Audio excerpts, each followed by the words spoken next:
আমি মাননীয় নওশাদ সিদ্দিকীকে অনুরোধ করছি।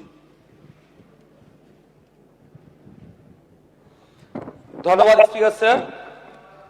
উল্লেখ পর্বে বিভাগীয় মন্ত্রীর দৃষ্টি আকর্ষণ করছি ভাঙড় বিধানসভায় নির্মীয়মান হিমঘরটি দ্রুত চালু করার জন্য। স্যার, ভাঙড় বিধানসভায় 4.5 লাখের অধিক মানুষ বসবাস করে, যার মধ্যে প্রায় 70% মানুষ কৃষিকাজের সাথে যুক্ত।